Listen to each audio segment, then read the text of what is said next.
George, you can sit down.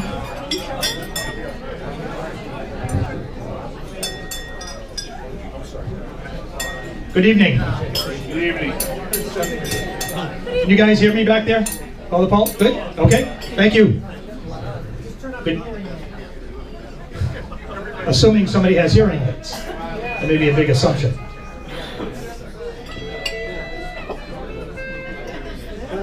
I thought that was only for the invocation, the music.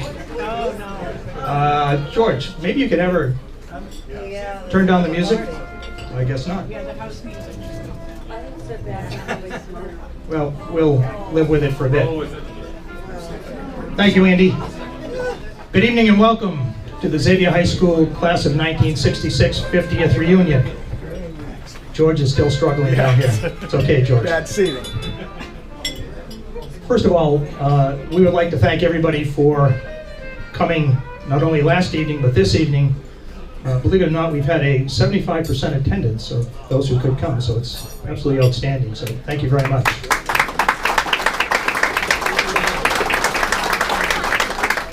As one of you so articulately said, as we went back and forth to the question of where were you in '62, wow, we made it to the fabulous 50th. And it's truly awesome to have everybody here tonight, as well as last night. Tonight, as we did last night, we will renew friendships and also remember those who can't be with us this evening. Thank you very much for rekindling the Xavier spirit. And now let's move on with the program. The Jesuit education, the Xavier experience, is part of the foundation of who we are today and who we have been over the past 50 years. We all received an excellent and outstanding education. But I would also suggest that we were taught a set of values that have been, and will continue to be, a very important part of our life's journey. Our guest speaker this evening truly lived the values that he imparted to us at Xavier. After being laicized in 1976, Charlie spent 28 years in the Chicago area working in the world of civil rights, public service, and elected politics. That must have been very interesting, elected politics for Charlie. Throughout the years, Charlie worked at all levels of educational institutions, from elementary schools, secondary schools, through national and regional colleges and universities. He tirelessly worked to improve the lives of others. In reading the bios, as many of you people out there did and are continuing to do as well. For his service and contributions, Charlie received a national award from the Department of Education. To those who've known him, he has been a shining example of a life well lived and a role model for countless youth. As some of you may remember, Charlie was one of the three amigos. I remember, how many remember that term? Now look at that. He, along with Jack London and who? John Murphy, remained intimate friends throughout their life's journey. Unfortunately, Jack and John passed away in 2011. They, along with many others, will be truly missed tonight. Charlie describes them, describes them as two of the great ones, and there were many, involved in the early years of Xavier. He further states, "I know not better quality men," unquote. Both were for others. It is my distinct pleasure to introduce our amigo, Charlie Hegarty.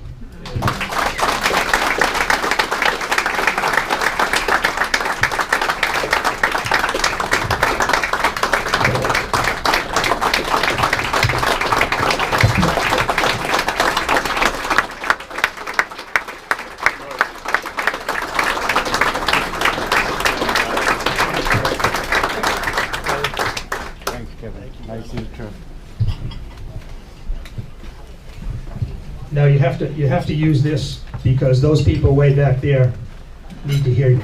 If Paul Holland can't hear me, I better take the mic. You want it on or off? That's on, yeah.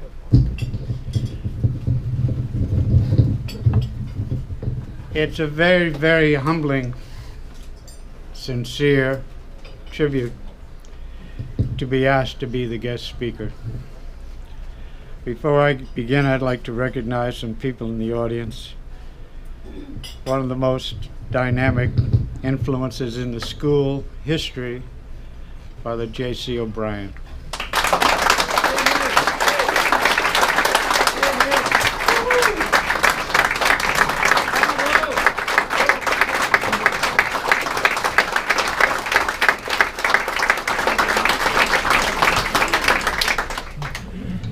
J.C., I owed you that. J.C. discovered me in 1960. 1960.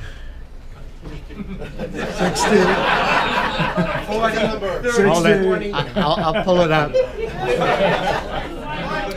1960. And I was discovered as a brilliant second tenor.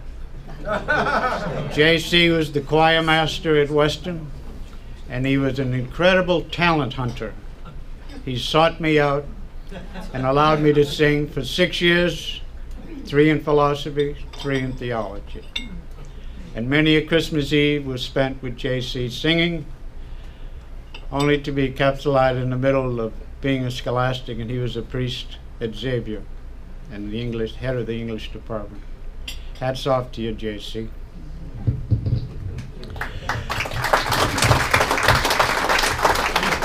I also want to recognize one of the other faculty members whose great laughter I miss. I haven't heard in 50 years. And when he laughed, you knew it. Jim Audio is a German teacher, speech teacher, and he gave tremendous abilities to our students and an extraordinarily dedicated teacher. After Xavier closed, he moved on to BC High and had an illustrious career. Jim, we'll welcome you here tonight.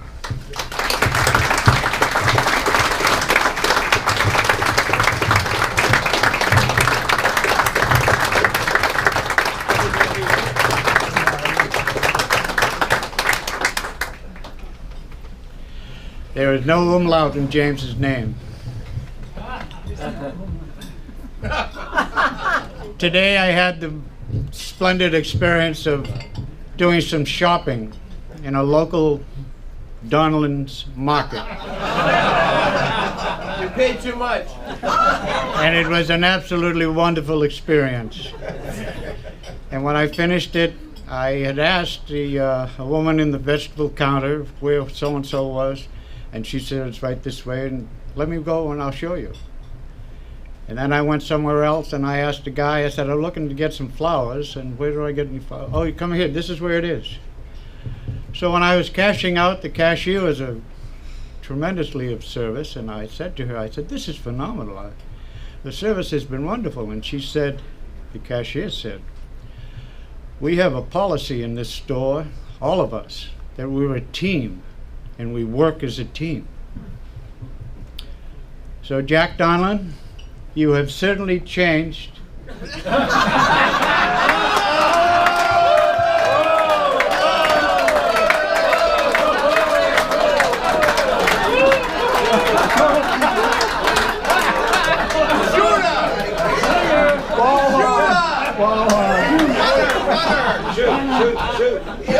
Shoot! Because as I recall, team wasn't in your vocabulary. Top of the key! Shoot that ball! Top of the key. But anyway, Gunnar, I liked your store and they were wonderful to me.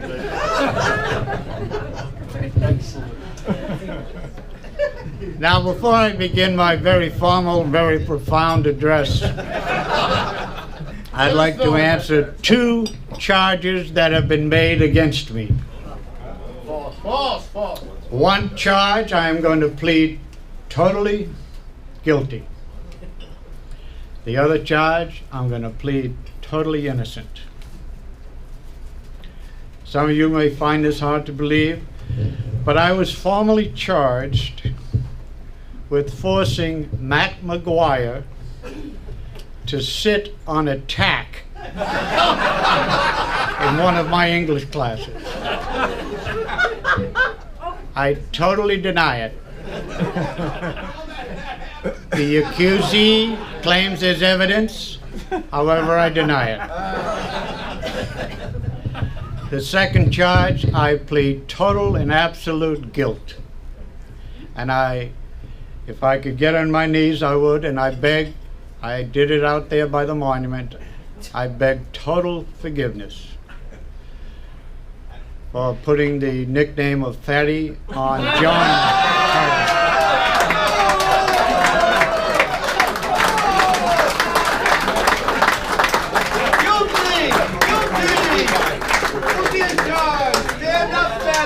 In this age of bulliness and getting rid of bullying, I realized my sin.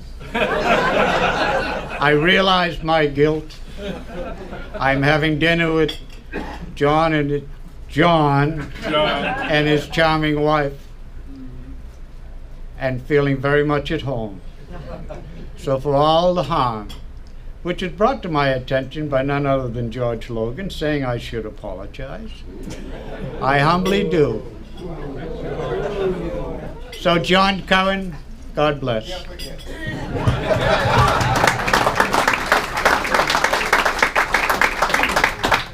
With regard to the booklets that were distributed, there are no pictures, as you know, and it's simply text. The text was controlled by a very, very celebrated editor. And that editor had two levels of intolerance. One level of intolerance was he just did not tolerate narcissism, and hence limited narratives to a page long. And secondly, one of the other things that this sterling editor had no tolerance for was what he calls logorrhea. And logorrhea is excessive wordiness. That being said, any of you that see your sparkling bios wrenched from their beautiful poetry, from their lyric, whatever, and simply erased down to common sense communication, I have no sympathy. But the fact that the booklet has no pictures reminds me of some wonderful stories of Xavier in my time. And the no picture, when I was writing it, I thought immediately of a wonderful classmate, Mark McKenna. And in his second year of my class, we're drudging through reading Silas Marner. Now I remember Mark McKenna vividly because I was in the cafeteria and actually heard him. Someone said, "What are you reading?" He said, "Silas Manure."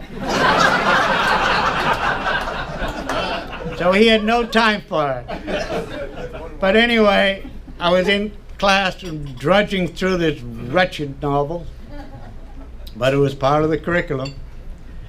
And Mark raised his hand and he said, "Mr. Hegarty, I really like this book." Now this is after I heard him call it Silas Manure.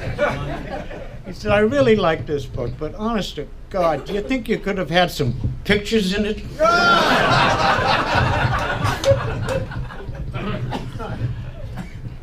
Another incident of wit was an instance of I was delivering myself of a very profound lecture to these sophomore imaginations and minds, and up in the back of the room went a hand, and it was Jed Healy. And as you know, Jed was a big, big guy. And he was very sincere. And he raised his hand and I said, "I think I'm getting to him. He's going to ask a question that's going to knock it out of the park." And I was waiting for this profound question about whatever brilliant thing I was sharing. And Jed said, "Mr. Hegarty, do we have lunch at the same time today as we had it yesterday?"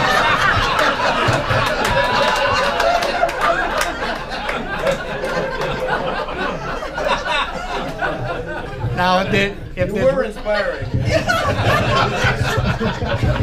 if there's one way to crush the ego of a teacher, it's that.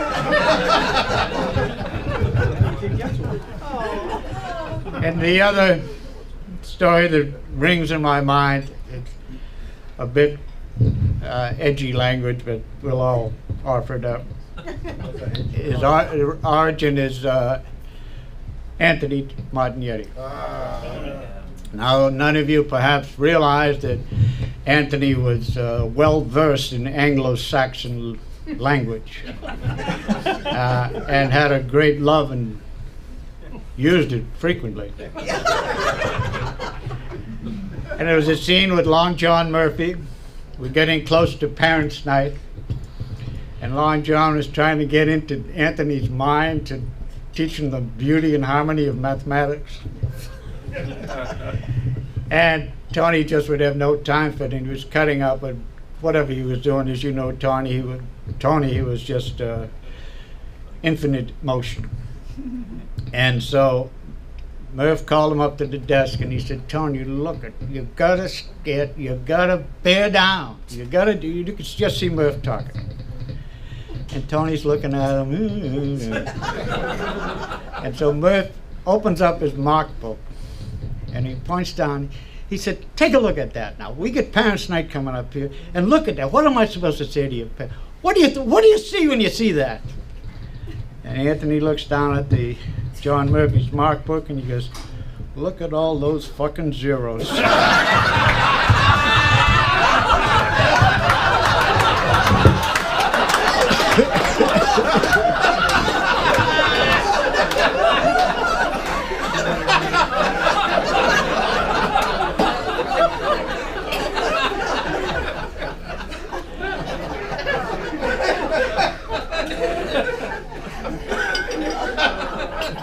God bless Tony. God bless. Now, as you well know, Murph was just totally speechless, which was unusual, and he just lost it. He just gave up. It was wonderful. Tonight, I'd like to talk about the reunion and what the reunion is. In the booklet we put together, and all of us put together, and we certainly owe a real round of applause to the committee that put together, to Paul being the leader, to Kevin, to Terry, to Joe.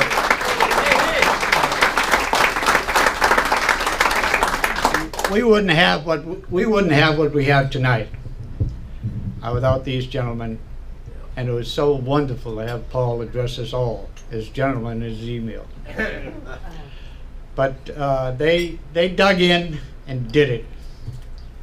The reunion time, to me, this reunion, not reunions generically, this reunion was a time not just a kind of, I recognize you, I see you, oh yeah, I remember you. This gathering last night and tonight has been much more than that. It's been much more than kind of just recognizing, recalling, backslapping. Those were the days. It's been much more than that. I have been 100% overwhelmed by what all of you men did to make this the moment that it is. And it is a moment. It's a moment in history. It's a, as I say in the booklet, it's a perfect time. Everything seemed to have come together and spearheaded by the overwhelming impact of the bios that each and every one of you composed, put together, submitted, dared to be unpretentious, dared to share, and put yourselves on the line to give to each other. So that when we sit here, we're not Harvard MBAs. We didn't go to the business school. But we're here for a very, very unique reason. We have touched each other. We have had an impact on each other.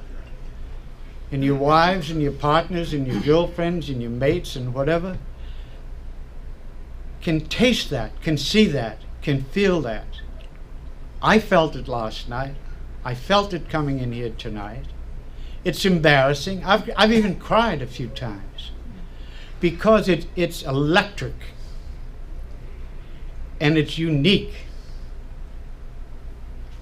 And it's not a question of coming back to Xavier, coming back to Concord. It's, yes, geographically and physically we're here.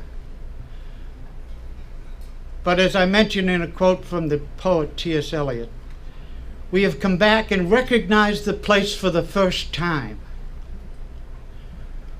We have got something more than what we had when we were young, 14, 15, 16, 17-year-old boys.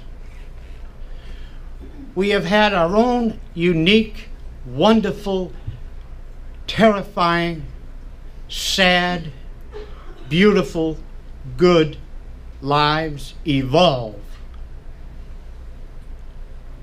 since that time, and we are who we are from the roots to now. That's what we brought back, and we're recognizing for the first time the same place, the same geography, the same physical location, but we are recognizing this is unbelievable. Somebody even called it close to a miracle. Some one of you in the class did.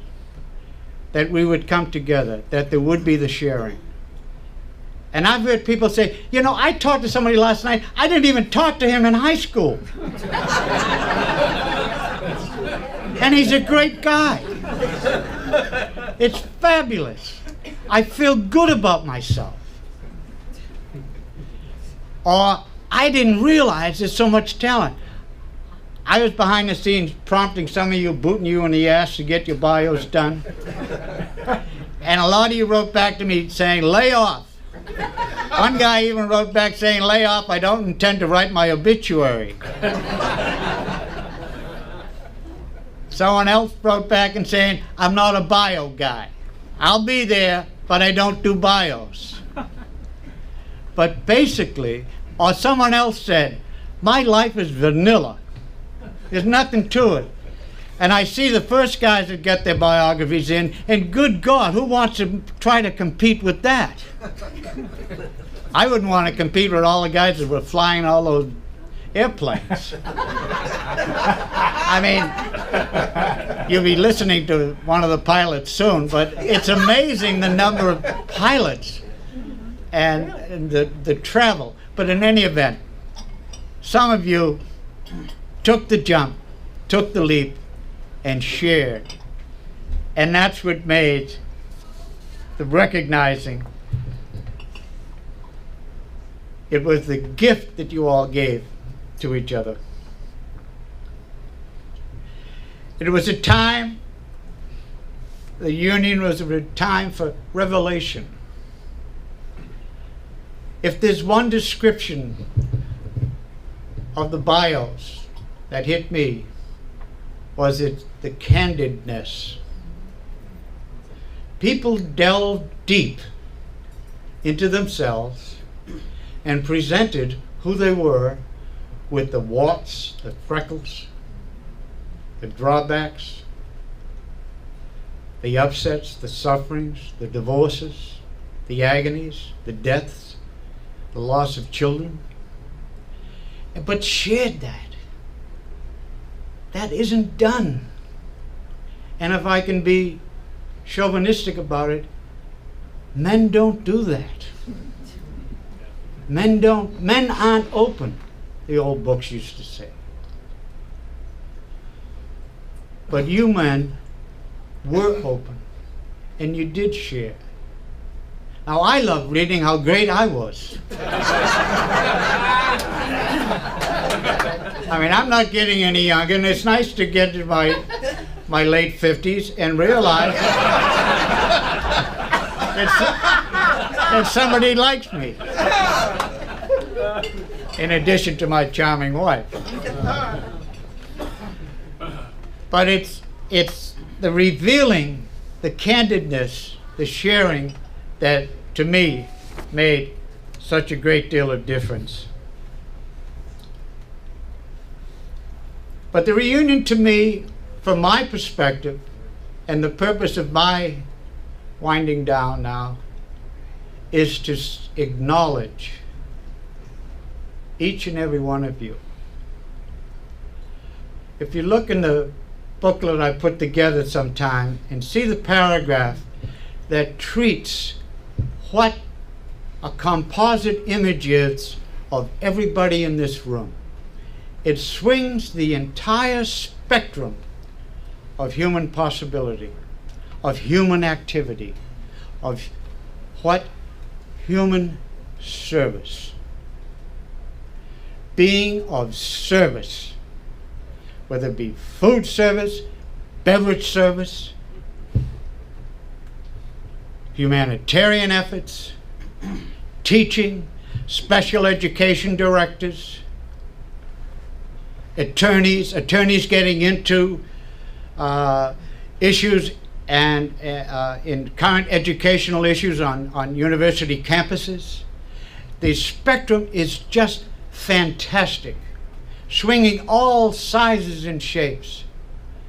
We even have one instance, good old Danny McIsaac, of an iron worker putting these sky beams in some of the buildings in Boston and crowning them and finishing them with his children's name. Wow. That's,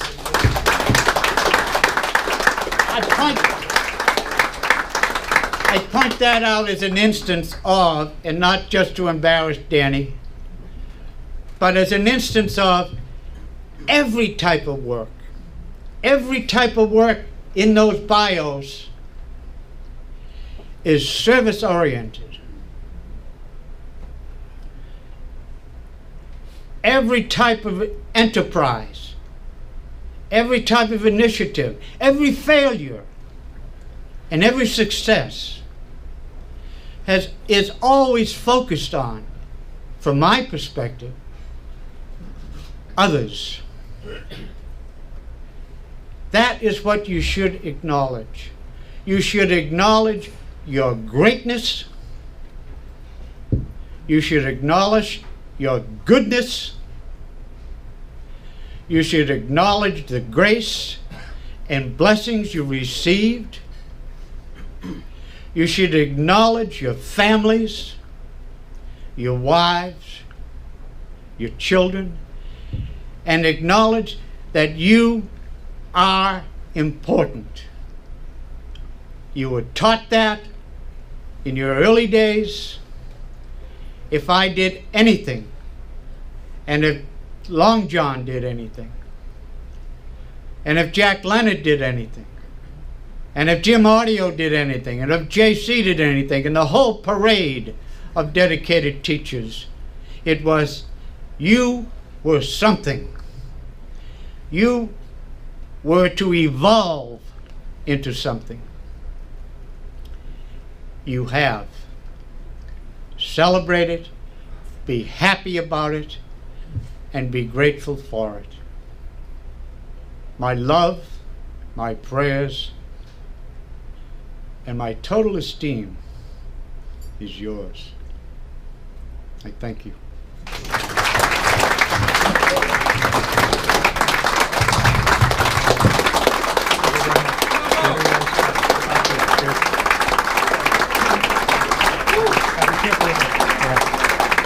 Thank you.